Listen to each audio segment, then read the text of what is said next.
golfers.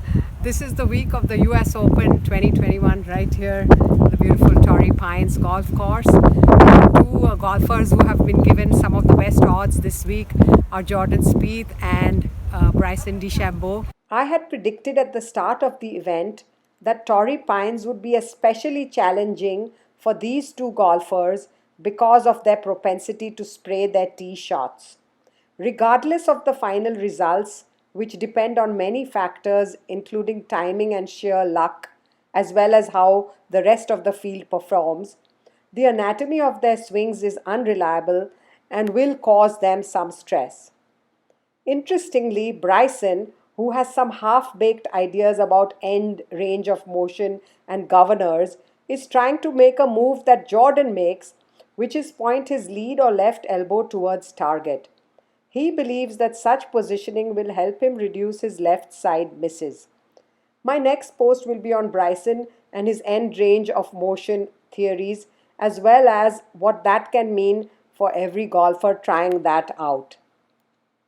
Jordan, in the meantime, might just be headed into oblivion, as Brandel Chambly recently said, although for different reasons than mentioned. Jordan has had the very position that Bryson is trying to imitate mocked by leading golf instructors as being an undesirable chicken wing. Also, recently, Jordan has been making a practice downswing to get his arms out in front of him rather than stuck behind. Both Bryson and Jordan thus currently have too much focus on swing mechanics, which is never a great idea for consistency of performance because the motor control system does not work well with interference, especially when a movement is being made at great speed. Jordan definitely needs a swing tailor-made for him because he has anatomical issues which prevent him being able to deliver the club to the ball consistently. What worked for him in the past was that he probably had no expectations as a younger golfer. However, as the pressure has mounted and panic-based swing changes have been made, his ability to overcome his physical issues has reduced and he has become more erratic in his performance.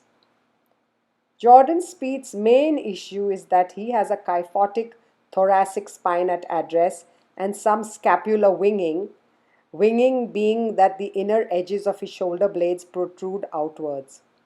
This gets exacerbated during his downswing in what might be scapular dyskinesis or jutting out, and the result is that in his downswing, his trail shoulder blade is overly protracted and his trail shoulder excessively internally rotated.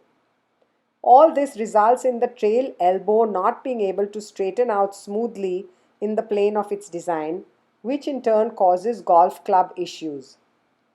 At the same time, Jordan's dyskinesis causes the lead shoulder blade to not retract adequately, causing the internal rotation of the lead arm as well and giving him the famous chicken wing, which does not help his ball striking.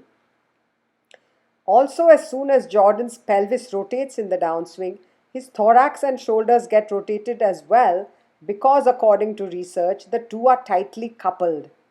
And as Jordan's shoulders are rotated open, the trail shoulder blade is inevitably protracted, causing excessive internal rotation of the shoulder, while, as I said, the lead shoulder also remains in internal rotation. For a long time, people have spoken about trail shoulder internal rotation being bad and how vital it is to downswing success to do exercises or do whatever it takes to have trail shoulder external rotation. For instance, the Titleist Performance Institute folks talk of shoulder external rotation test to detect a lack of external rotation, but most people cannot get that in the golf swing despite any amount of exercise. The TPI test is made with the trail arm in an upright position. It's called a 90-90 test, and then in a typical 5-iron stance, in which positions shoulder external rotation reduces.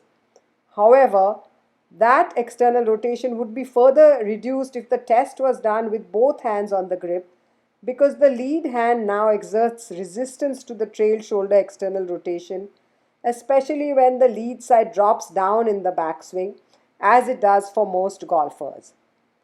So, whatever limited trail shoulder external rotation one might have in 5 iron golf posture with one arm, it is actually greatly reduced when the lead hand also holds on to the club.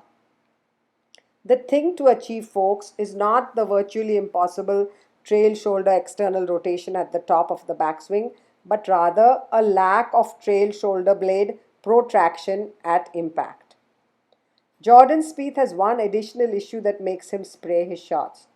He gets stuck in his downswing because his upper and lower bodies are not stacked one above the other at impact, leaving his lower body considerably ahead, and along with a secondary spine tilt that causes his spine to lean away from target at impact, he is in a classic stuck position and can block his shots to the right, curving them further right too.